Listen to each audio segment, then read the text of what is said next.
우리는 갈라디아서를 통해서 복음의 진리를 바르게 믿고 복음의 진리를 바르게 가르치고 복음의 진리대로 바르게 살아가기를 원하는 사도 바울의 간절한 열망과 헌신을 보고 있습니다. 오늘 우리에게 이러한 간절함이 있어야 합니다. 이러한 치열함이 있어야 합니다. 이러한 바울의 헌신이 있어야 합니다. 우리가 복음의 진리대로 바르게 살아가고 있는지 아닌지를 무엇으로 확인할 수 있겠습니까? 그것은 우리 안에 복음이 가져다 주는 자유를 누리고 있는지를 확인해 보면 합니다. 그것은 하고 싶은 대로 행하는 자유가 아니요 마땅히 우리가 살아가야 하는 하나님의 진리대로 살아가는 자유, 진리 안의 자유입니다. 예수님께서 말씀하시기를 진리를 알지니 진리가 너희를 자유케 하리라 말씀하신 자유입니다. 주의 영이 있는 곳에는 자유함이 있느니라고 말씀하신 자유입니다. 예수 그리스도의 십자가의 죽음은 우리의 죄를 용서하시는 죽음이기에 우리를 죄로부터, 죄책감으로부터, 죄의 영향력으로부터 자유케 하시는 죽음입니다. 또한 예수님의 다시 사심은 우리에게 하나님 앞에 서야 할 때 요구되는 의를, 그 주님의 의를 우리에게 덧입혀 주시는 부활입니다.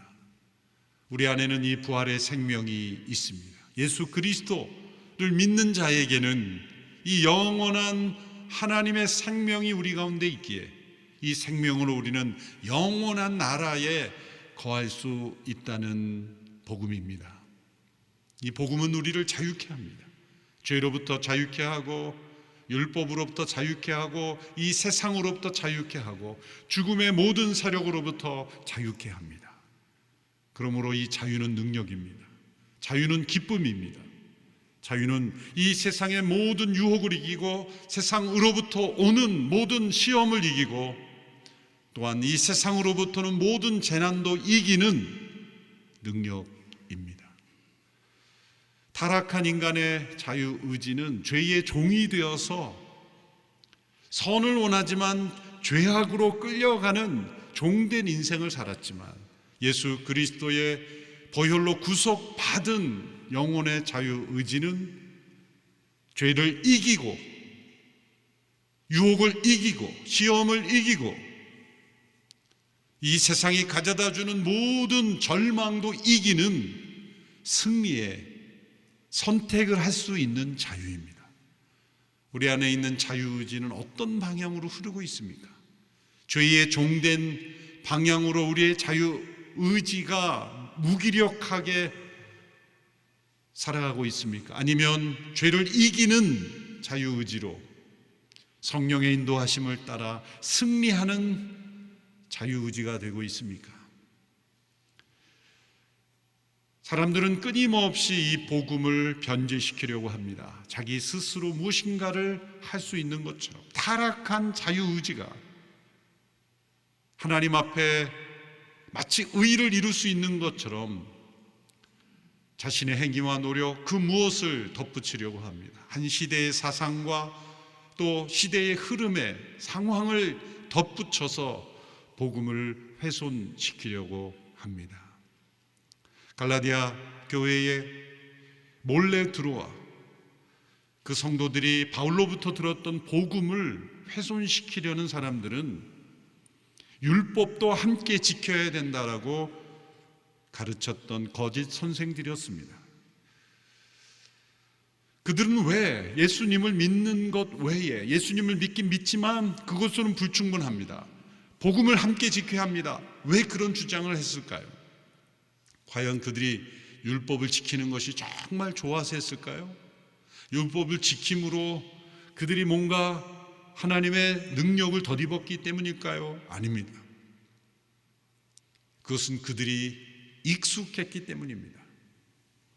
그들의 관습으로 그들의 생각과 영혼 속에까지 깊이 스며든 습관이기 때문입니다. 사람들은 익숙한 것을 사랑합니다. 때로는 옳고 그름을 판단하는 기준이 내가 얼마나 익숙한가라고 판단할 수가 있습니다. 그래서 사람들이 서로 다툼과 어떤 문제가 생길 때 보면 자신이 익숙한 것을 옳다고 여겨요. 여러분, 우리가 오래 익숙한 것이 곧 옳은 것이 아닙니다. 유대인들은 오랫동안 율법에 익숙해져 있었습니다. 오랜 세월 동안 그 율법 속에 살아왔고 그 율법이 그들의 문화가 되었고 심지어 세계관이 되었어요. 옳고 그름의 기준이 되었습니다. 많은 유대인들은 태어나면서부터 율법 아래 살아갔고 율법의 종으로서 살아갔습니다. 그것을 얼마나 잘 지키는가, 아니 실제로는 지키는 척 하는가, 실제 하나님의 율법이 아니라 그 율법을 해설한 해설서를 지킨 거죠. 탈무드나 미드라시 이런 것들이 다 율법 해설서죠. 실제 하나님의 말씀에 나타난 율법의 의도와는 거리가 너무나 먼 그런 율법 해설에 따른 법칙들을 그들은 얼마나 잘 지키는가가 그 사람의 인격, 품위, 권위, 그리고 하나님과 얼마나 가까운지를 설명해 주는 것이라고 생각했습니다. 그들이 익숙한 이 율법에 익숙한 관습이 예수 그리스도를 믿음으로, 오직 믿음으로, 오직 하나님의 은혜로 우리가 구원받을 수 있는, 자신의 철저히 타락한 죄인이라는 것을 잊어버리게 한 거예요. 착각하는 것입니다. 스스로의 노력으로 의로워질 수 있다는 착각을 하게 만든 겁니다. 그래서 인간의 본성과 이 결합된 아주 교묘한 이 율법주의, 바울은 그것과 싸우고 있는 것입니다. 이러한 형태는 역사가 흐르면서 수많은 시대, 수많은 나라와 민족을 거치면서 다양한, 때로는 사상과 달라붙기도 하고 때로는 어떤 영향력이 있는 사람의 주장과 달라붙기도 하고, 오늘 이 시대에는 과학과 붙어 있습니다. 과학지상주의. 과학으로 증명할 수 있는 것은 믿을 수 있는 진리이고, 과학으로 증명할 수 없는 것은 받아들일 수 없다라는, 과학이 복음의 진리를 훼손하고 있습니다. 과연 그럴까요? 과학으로 증명할 수 있는 것보다 증명할 수 없는 것이 더 많습니다. 그러나 과학으로 증명할 수 없지만 우리가 믿고 의지하며 살아가는 얼마나 많은 삶의 현상이 있습니까? 과학은 하나님의 창조하신 자연의 세상을 관찰하고 그 현상의 법칙을 발견하고 그것을 적용하는 것이고, 이미 존재하는 자연의 법칙과 현상에 적용하여 그것을 이용하는 기술일 뿐입니다. 왜 그러한 것들이 존재하는지는 과학은 설명할 수 없습니다. 우리가 인생이 왜 존재하며 우주가 왜 존재하며 이 자연이 무엇을 위해서 그렇게 존재하는지는 과학은 설명해 주지 못합니다. 일어나고 있는 그 현상을 설명해 줄 뿐이며 그 현상을 이용하여 적용하여 문제를 해결하는 도움이 될 뿐이죠. 그러나 오늘 이 시대의 사람들은 과학이 하나님의 진리를 무너뜨릴 수 있다고 생각합니다. 코로나 팬데믹은 과학지상주의에 대한 하나님의 징계입니다. 인간의 과학을 하나님보다 더 높이 숭상하고 결국 창세기에서 바벨탑을 쌓았던 하늘 높이 하나님과 같아지려는 그러한 인간들을 낮추시는 하나님의 징계와 같이 이러한 팬데믹을 통하여 인간을 낮추시는 거죠. 그러므로 이 팬데믹을 통하여 우리는 복음의 진리를 더 분명히 깨달아야 돼요. 이 팬데믹을 통하여 우리에게 허락하신 구원의 복음을 더 깊이 확신하고 체험하고 그리고 전할 수 있는 계기가 되어야 합니다. 이번 야마가타에서 성도들이 이 팬데믹 기간 동안에도 러브소나타 전도 집회를 해야 한다고 함께 기도하면서 하는 모습, 정말 우리가 배워야 할 것입니다. 이원 생중계를 통해서라도 우리는 이 복음을 전해야 되고 이 복음을 듣게 하겠다는 그 일본 성도들의 열심, 우리가 배워야 합니다. 사도 바울을 괴롭혔던 것은 복음을 받아들이지 않는 이방인들이 아니었습니다.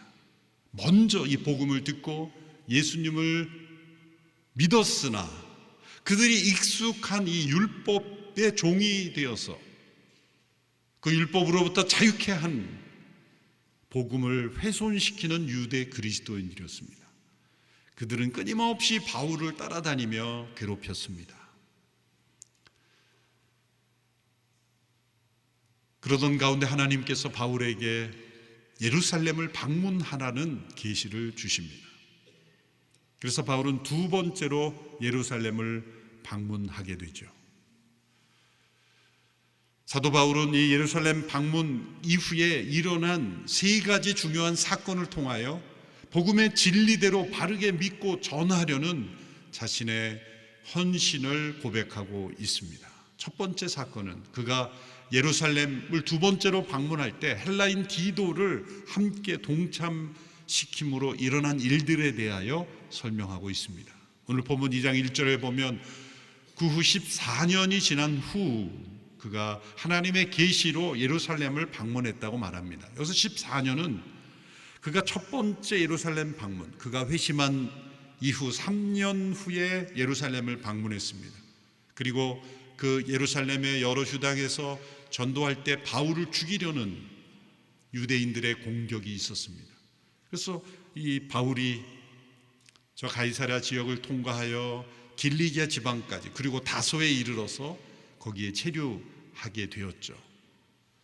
거기서 바나바의 초청을 받고 안디옥 교회에서 목회를 하게 되고 그리고 여러 소아시아 지방을 다니며 복음을 전달했습니다. 1차 전도 여행이 되는 거죠. 그 가운데 갈라디아 교회가 탄생하게 된 것입니다.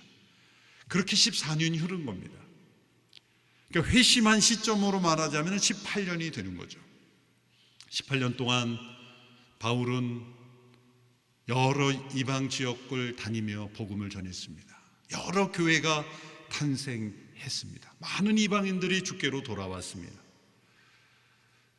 그러던 가운데 이제 14년이 지난 후 하나님께서 바울에게 예루살렘으로 가라라는 계시를 주신 겁니다. 어쩌면 이 계시가 없었더라면 바울은 예루살렘을 별로 가고 싶어 하지 않았을 것입니다. 한때 그의 젊은 시절 자신의 꿈을 불태웠던 곳이 예루살렘이었습니다. 그는 누구보다도 인정받는 훌륭한 바리새인이 되기를 원했습니다. 율법을 열심히 공부했고 바리새인 중에 바리새인으로서 그런 가말리엘의 그런 제자로서 탁월한 율법학자가 되기를 원했죠. 소위 예루살렘의 꿈을 가지고 그는 젊음을 불태웠습니다. 그 열심으로 예수님을 믿는 이들을 핍박하기도 했습니다. 그래서 그가 율법으로부터 자유케 되었다. 이제 더 이상 예수님을 믿는 이들은 율법을 지킬 필요가 없다. 율법은 우리에게 더 이상 하나님 앞에 의롭게 되는 수단이 아니다라는 복음을 전했을 때 유대인들은 바울을 공격할 수밖에 없었던 것입니다. 이미 첫 번째 예루살렘을 방문했을 때 바울을 죽이려 했던 이들이 예루살렘에 많은 것을 알았기에 바울은 예루살렘을 어쩌면 근처도 가고 싶지 않았을 것입니다. 자신의 영적 고향인 예루살렘에 가고 싶지 않을 정도로 깊은 상처와 아픔이 있던 바울에게 하나님은 다시 가라 말씀하십니다. 그 이유가 무엇입니까? 그것은 이방을 다니며 전하는 이 바울이 전하는 복음을 예루살렘도 들어야 한다는 겁니다. 예루살렘에 있는 바리새인들도 들어야 한다는 겁니다. 심지어 예루살렘에서 예수님을 믿는 그리스도인들도 바울이 전한 복음을 다시 들어야 한다라고 말씀하시는 거예요. 예루살렘에 사도들이 없었습니까? 베드로와 요한 같은 기둥 같은 사도들이 있었습니다. 그럼에도 불구하고 그들의 한계는 그들조차도 유대인으로서 율법에 너무나 익숙해져 있기 때문에 복음을 선명하게 분명하게 바울이 이방인들에게 전하는 것처럼 그 순수한 복음을 온전히 전하지 못했을 가능성이 많습니다. 혹 전하더라도 그들이 가진 그 어떤 율법주의적인 생각에서 필터링을 해버리기 때문에 복음을 온전히 수납하지 못했을 가능성이 높죠. 하나님께서 바울을 다시 예루살렘으로 보내신 것입니다. 그래서 바울이 유명하다고 하는 자들에게 개별적으로도 복음을 전했다, 이 말을 하는 것은 예루살렘 교회에 영향력 있는, 정치적이든 어떠든 사회적이든 영향을 미치고 있는 이들에게 개별적으로 만나서 개별적으로 복음을 전한 것입니다. 당신들부터 분명하게 복음을 깨달아야 합니다.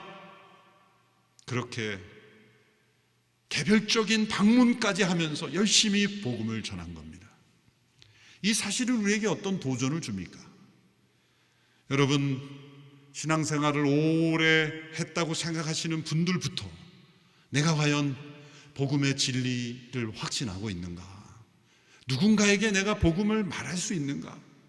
복음의 진리대로 바르게 나는 확신하며 거하고 있는가? 우리는 되돌아봐야 합니다. 신앙생활을 수십 년 했으면 이제 나는 복음을 마스터했다, 천만에요.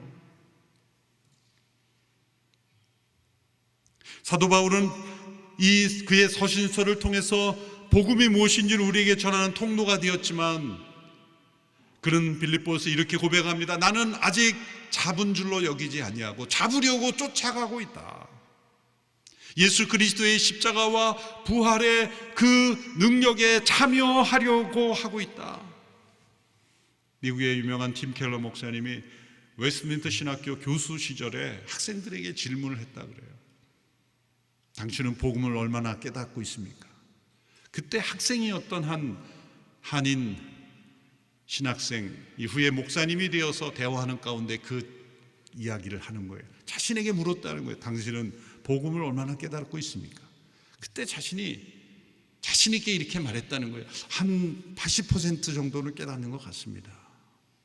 그랬더니 팀 켈러 목사님이, 교수님이, 그래요? 나는 한 5%도 못 깨달은 것 같은데. 사도 바울에게 당신은 복음을 얼마나 깨달았습니까? 말하면 뭐라고 대답할지 고민해 봐야 하는 것입니다. 복음이 무엇인지를 모른다는 게 아니라 그것을 체험하는 지식으로 얼마나 그 복음의 풍성함을 누리고 있는가. 머리로 예수님의 십자가와 부활의 도를 기억하고 있느냐가 아니라 그것을 체험하고 누리고 있는가. 어쩌면 우리는 머리로만 복음을 알고 우리의 마음과 삶으로는 이방인처럼 이 세상의 가치와 원리와 이 세상의 사상과 영향을 받고 그렇게 살아가고 있지는 않은가. 예루살렘에 바울을 다시 보내서 복음을 듣게 하시니 하나님의 뜻을 우리 자신에게 적용할 수 있어야 돼요. 근데 바울이 그 예루살렘에 다시 갈 때 자신이 전도한 헬라인 디도를 대동하고 갔다는 겁니다. 이 디도는 누구입니까? 그는 그리스인입니다. 헬라인이죠. 그리고 바울이 전도하여 예수 믿게 된 믿음 안에서 낳은 참 아들이라고 했습니다. 또 바울이 가는 곳마다 복음을 전할 때 동역자의 역할을 했어요. 고린도 후서에 보면 이 고린도 교회와 주고받은 편지를 전달하고 다시 가져다 주는 역할을 디도가 했습니다. 바울에게 꼭 필요한 동역자죠. 더 나아가서 이제 예루살렘의 기근으로 인하여 구제헌금을 여러 바울이 개척한 교회로부터 전달하는 역할, 그 구제헌금의 책임자로 또 디도가 쓰임 받습니다. 이 디도를 대동한 건 여러 가지 목적이 있었을 거예요. 앞으로 이 디도를 통해 헌금을 전달하는 그런 일을 해야 되기 때문에 예루살렘 지도자들과 서로 인사하게 하는 목적도 있었지만, 사실 이 이방인 헬라인 디도를 어떤 태도로 대하는가가 예루살렘 교회 성도들이 과연 복음의 진리대로 바르게 행하는지를 검증할 수 있는 중요한 시금석이 되었기 때문입니다. 2장 3절에 보면 이런 말씀이 나옵니다. 나와 함께 있는 디도는 그리스 사람이었지만 억지로 할례를 받도록 강요하지 않았습니다. 이 말씀은 예루살렘 교회 성도들이 바울이 전한 복음을 받아들였고 그렇게 바르게 행동했다는 것을 설명하는 겁니다. 바울이 승리했다는 거죠. 바울이 전한 복음이 온전히 받아들여졌다라는 기쁜 소식이기도 합니다. 왜냐하면 정통적인 율법주의에 사로잡힌 유대인들은 아무하고나 식사하지 않을 뿐만 아니라 아무하고나 함께 일하지 않았기 때문에 이 디도를 어떻게 대하는가? 당신이 만일 우리와 함께 일하려면 당신 할례도 받아야 되고 율법을 지키는 마치 유대인이 되는 것처럼 그렇게 먼저 해야 합니다라고 요구했다면 바울은 복음을 전했으나 그들은 그 진정한 복음을 받아들이지 않은 결과가 되었을 겁니다. 그러나 그들이 억지로 할례를 받게 하지 않는 모습, 바울은 당연히 할례를 받지 않겠죠. 복음의 진리에 부합하지 않기 때문입니다. 이방인이 유대인이 됨으로써만 예수 믿을 수 있는 것이 아니기 때문이죠. 그러나 또 한편으로는 억지로 받게 하지 않았다라는 이 말의 이면을 깊이 생각해 보면 만일 그 할례를 한 유대인의 관습이나 어떤 문화의 차원으로 한다면 받겠다고 하는 사람을 억지로 받지 않게 할 필요도 없다, 그런 뜻이죠.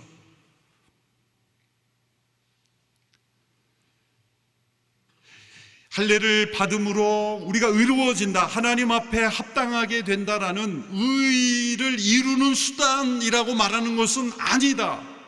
복음의 진리에 합당하지 않기 때문에 거부해야 하지만 하나의 관습으로, 하나의 문화로서, 그런 수준의 것으로서 할례를 행한다고 한다면 억지로 막을 필요는 없다라는 것이 바울의 관점이었습니다. 그래서 실제로 바울은 디모데라는 제자에게는 할례를 행하도록 허용했어요.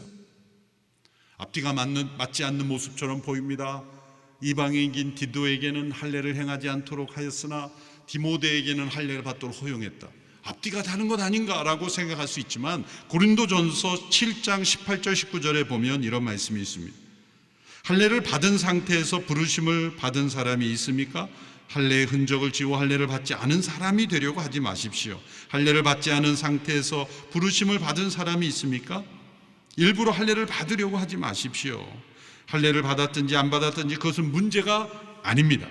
오직 하나님의 계명을 지키는 것이 중요합니다. 이것이 디도에게는 할례를 강요하지 않고 디모데는 할례를 받도록 허용한 이유입니다. 해도 되고 안 해도 되는 수준의 문제라는 거예요. 우리가 먹고 마시는 것이 중립적인 것이듯 단지 육신을 위해 필요한 것이듯 우리를 의롭게 하는 수단이 아닌 그런 수준의 차원일 경우에 그것은 개인의 선택의 문제이고 해도 되고 안 해도 되는 수준의 문제로서만 여겨야 된다라는 겁니다.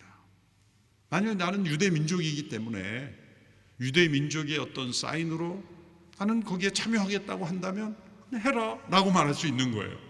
그런데 그것이 하나님과의 관계에서 어떤 신앙의 증표로서 제시하려고 한다면 하지 마라 라고 그것을 말리고 하지 않도록 해야 된다는 거예요.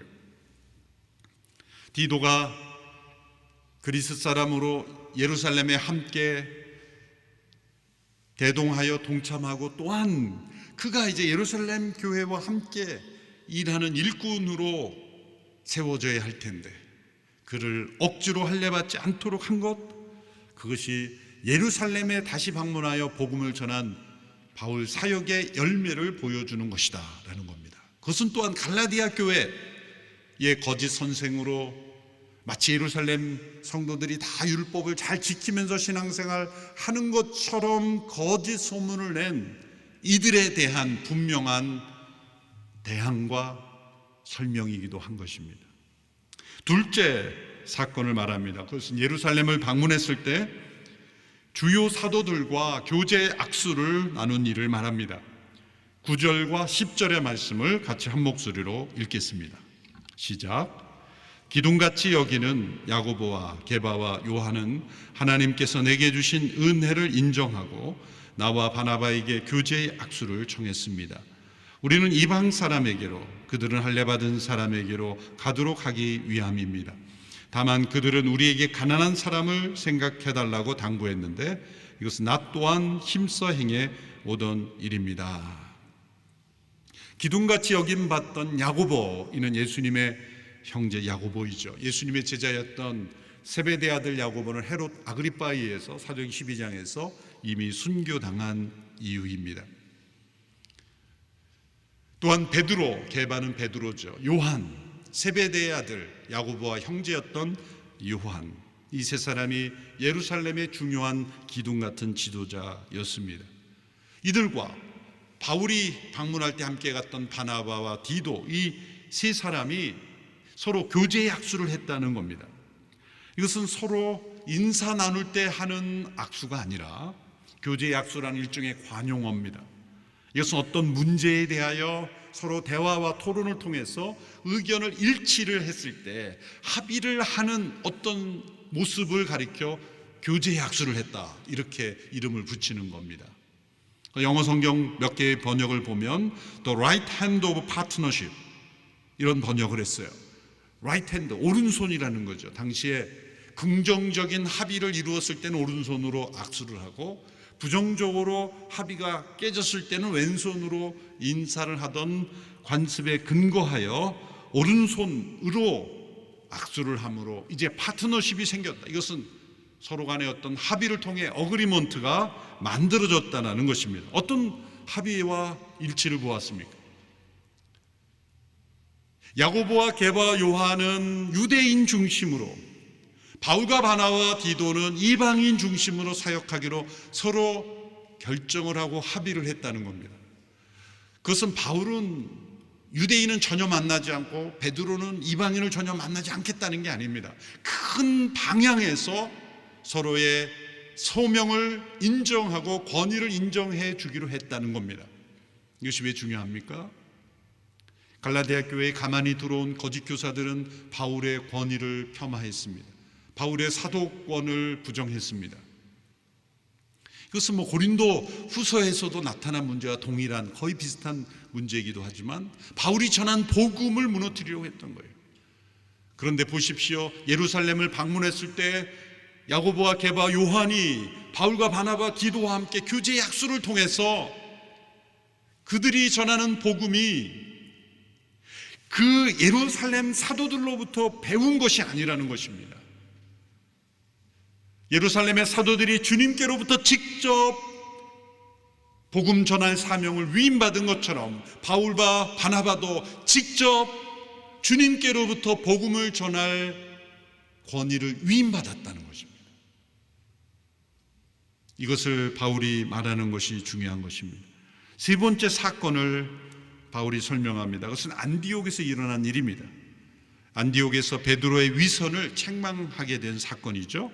11절에서 14절의 말씀입니다. 제가 읽어드리겠습니다. 그러나 게바가 안디옥에 왔을 때 그에게 책망할 일이 있어서 얼굴을 마주 대하고 그를 책망했습니다. 게바는 야고보가 보낸 몇몇 사람들이 오기 전에 이방 사람들과 함께 음식을 먹고 있었습니다. 그러나 그들이 오자 그는 할례받은 사람들을 두려워해 슬그머니 그 자리를 떠났습니다. 그러자 다른 유대 사람들도 게바와 함께 위선을 행했고 바나바까지도 그들의 위선에 휩쓸렸습니다. 나는 그들이 복음의 진리대로 바르게 행하지 않는 것을 보고 모든 사람 앞에서 게바에게 이렇게 말했습니다. 당신은 유대 사람으로서 유대 사람처럼 살지 않고 이방 사람처럼 살면서 어떻게 이방 사람에게 유대 사람처럼 살라고 강요합니까? 바울이 사건을 매우 상세하게 설명하고 있죠. 안디옥에서 일어난 일입니다. 이제 예루살렘에 살던 베드로가 안디옥에 무슨 일이 있어서 안디옥 교회를 방문하게 됩니다. 그때 이방인들과 함께 식사를 하게 되었습니다. 유대인들은, 정통적인 유대인들은 아무하고나 식사하지 않을 뿐만 아니라 아무하고나 교제하지 않습니다. 베드로는 이방인들과 함께 교제하고 식사하게 되었어요. 그때 예루살렘에서 야고보가 보낸 몇몇 유대인들이 왔습니다. 근데 그들을 보니 매우 완고한 율법주의적인 사람이라는 걸 베드로가 알았을 거예요. 틀림없이 내가 이방인과 함께 식사하는 것을 트집 잡을 것이다, 감이 온 거죠. 베드로가 슬그머니 자리를 떠났다는 거예요. 베드로가 그런 모습을 보고 함께 있던 유대 사람도 떠나고 심지어는 바나바까지도 위선을 행했다라고 말합니다. 그래서 바울은 베드로의 얼굴 앞에서 모든 사람들이 있는 자리에서 베드로를 책망하게 됩니다. 베드로가 누구입니까? 제자 중에 제자였고 사도 중에 사도요. 이 예루살렘 교회에서 기둥같이 여김 받는 사람들이요. 로만 캐톨릭은 초대 교황이라고 여기는 사람 아닙니까? 그런데 그 베드로를 바울이 책망합니다. 당신은 위선을 행한 것이요, 그리고 복음의 진리대로 바르게 행하지 않은 것이요, 이방 사람들과 함께 당신은 교제하면서 사람들의 눈치를 보고 그 자리를 떠난 것은 위선입니다. 복음의 진리대로 바르게 행하지 않은 것입니다. 당신이 만일 복음의 진리대로 바르게 행했더라면 그 자리를 떠나서는 안 됩니다. 복음의 진리를 바르게 믿는 사람이 왜 율법의 종이 되어 포로가 되어 있는 사람들의 눈치를 보면서 이방인과의 식사 교제를, 그것도 이방 땅에 있으면서도 안디옥이라는 다민족 사회에서 당신이 여행 와서 식사하면서 그 유대인들의 눈치를 보고 자리를 뜹니까? 당신은 위선을 행한 것이요, 복음에 합당하지 않은 것이라고 책망한 것. 이 바울의 이 책망과 분노, 이것은 복음의 진리대로 바르게 믿으려는 열심이요, 이러한 열정, 이러한 저항정신이 우리에게 필요합니다. 바울의 이러한 복음의 진리대로 바르게 살려고 한 이 열정이 마틴 루터에게 그대로 나타났죠. 마틴 루터가 로마서 갈라디아서를 통해 오직 믿음으로 의롭게 되는 하나님의 의를 깨닫고 오직 은혜로 우리가 구원 얻는다는 이 복음의 진리를 깨닫고 그는 당시의 교황청에 저항할 수밖에 없었습니다.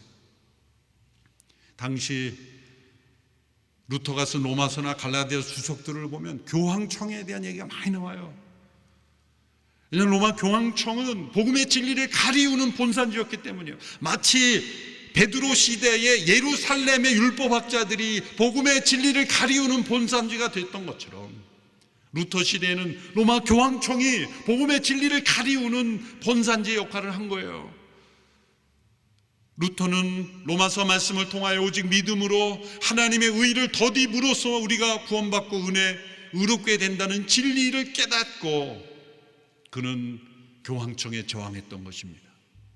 당시의 교황청은 수많은 인간의 공로 행위, 심지어는 헌금으로 인간이 구원 얻을 수 있다고, 그래서 면죄부를 발행하고 면죄부에 헌금함에 동전이 땡그랑 떨어지는 소리와 함께 연옥에 있던 지옥에 갈 사람이 천국으로 간다 라고 설교했던 요한 테첼이라는 사제의 설교에 대하여 이 마틴 루터는 흥분하고 분노할 수밖에 없었던 거예요. 그래서 그는 반박문을 발표했고 많은 사람들이 루터의 의견에 동조하면서 종교개혁이 일어났죠. 루터는 어떤 정치적 세력을 일으켜서 교황청에 대항한 게 아니에요. 자신이 또 다른 교황이 되려고 세력을 만든 것이 아닙니다. 그는 오직 복음의 진리대로 바르게 믿고 전하려고 했던 것뿐입니다. 그래서 거기서부터 시작된 단어가 프로테스탄트, 저항자들이라는 거예요. 복음의 진리대로 바르게 믿으려고 했던 사람들은 반드시 그 시대의 저항자가 되었어요. 어쩌면 최초의 저항자, 최초의 프로테스탄트가 사도 바울이에요. 그리고 그걸 이어받은 사람이 마틴 루터예요. 우리는 그 복음의 진리대로 바르게 믿으려는 프로테스탄트들의 후예들입니다. 종교개혁이 일어난 500년이 지난 이 시점에 어쩌면 우리는 이 복음의 진리대로 바르게 믿으려는 저항정신이 점점 흐려지고 있는지 몰라요. 학교에서 검증되지 않는 진화론이 사실인 것처럼 가르치고, 방송에서 남자와 여자 외에 자신이 성을 마음대로 선택할 수 있다는 사람들이 위대한 강연이라는 이름으로 방송이 돼도 저항하는 그리스도인들이 매우 적은 거예요. 제가 며칠 전에 어느 지상파 방송에서 지구의 위기에 대해서 다큐를 하길래 유심히 봤어요. 중반부터 들어갔지만 이 지구에 위기가 오고 있다는 거죠. 소행성들이 지금 많이 파편들이 떨어지고 있다, 사실이죠. 실제로 피해가 일어나고 있으니까. 놀랍게도 이 소행성들의 파편들이 이 지구와 함께 돌아가고 있는데 그 파편들이 가끔 떨어지는데 이것이 양이 많아지면 지구의 멸망이 온다는 거예요. 과학적으로 가능한 얘기죠.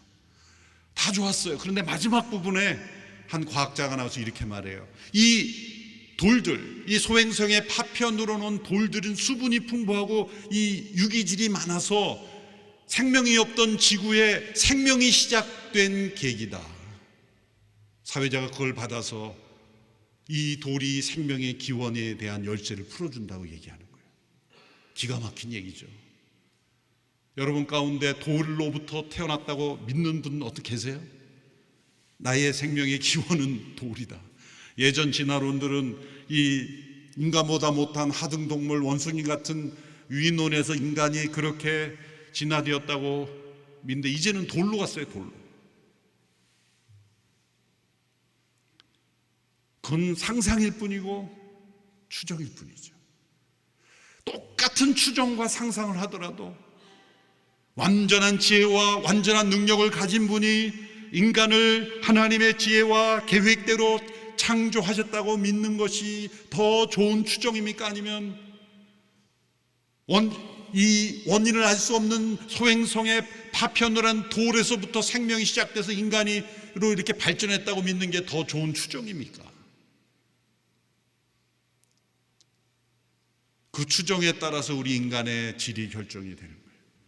오늘 이 시대에 복음의 진리를 훼손하는 것은 제가 과학을 부정하는 게 아니라 과학주의를 거부하는 것입니다. 과학의 모든 것에 인생의 진리를 설명해 줄 수 있다라는 과학주의는 복음의 진리를 회파합니다. 과학주의는 모순을 갖고 있어요. 과거로 설명한 것들만 진리라고 하면 설명할 수 없는 것들은 어떻게 합니까? 유대 시대 사람들은 율법에 사로잡혀 있습니다. 오늘 이 시대에 우리를 사로잡고 있는 또 다른 우상, 또 다른 사상, 또 다른 율법주의를 우리는 조심해야 합니다. 저항해야 합니다. 마틴 루터는 당시에 교황청에 저항하면서 이런 글을 남겼어요. 나는 아무에게도 양보하지 않는다. 반역적이고 완고한 것처럼 보인다 해도 기쁘다. 사랑은 양보한다. 그러나 믿음은 양보하지 않는다. 믿음에 대하여는 무적의 존재가 되어야 한다. 할 수 있으면 철강석보다 더 단단해야 한다. 사랑은 양보하지만 믿음은 양보할 수 없는 것입니다. 사도 바울은 그가 복음의 진리를 위해 싸운 것처럼 우리에게 이 싸움을 향해 요청합니다. 또한 마틴 루터가 복음의 진리를 붙잡고 교황청과 생명을 걸고 싸웠던 것처럼 우리에게 동일한 싸움을 요청합니다. 복음의 진리를 지키고 바르게 믿기 위해서 우리는 저항해야 합니다. 우리 자신의 죄에 대하여 저항해야 되고 이 세상의 물결에 대하여 저항해야 되고 이 시대의 잘못된 흐름에 대하여 저항해야 합니다. 하나님의 창조 질서를 무너뜨리는 이 세속의 거센 물결에 저항해야 합니다. 생명을 마음대로 죽일 수 있다고 하는 거짓된 흐름에 저항해야 합니다. 사단은 끊임없이 우리를 다시 죄의 종으로 만들려고 합니다. 우리는 이 자유를 포기해서는 안 됩니다. 복음의 진리의 대로 바르게 믿을 때 우리는 자유를 누릴 수 있습니다. 자유를 포기한 종이 되어서는 안 되는 것입니다. 이 싸움에 우리가 프로테스탄트로, 이 시대에 대한 저항자로, 죄에 대한 저항자로 우리는 복음의 진리를 붙잡고 바르게 믿음 생활하는 저와 여러분이 되기를 축원합니다. 기도하겠습니다. 하나님 아버지, 복음의 진리를 바르게 믿고 전하기 소원했던 바울의 열정을 로마 교황청에 왜곡된 사상에 저항하며 복음의 진리대로 바르게 믿기를 소원했던 마틴 루터처럼 수많은 믿음의 선배들의 믿음의 저항을 우리도 배우게 하시고 오늘 이 시대의 흐름 속에 휩쓸려 가는 성도들이 아니라 믿음에 있어서는 철강석보다 더 단단하고 견고한 믿음으로 복음의 진리에 굳게 서게 하여 주시옵소서. 예수님의 이름으로 기도하옵나이다.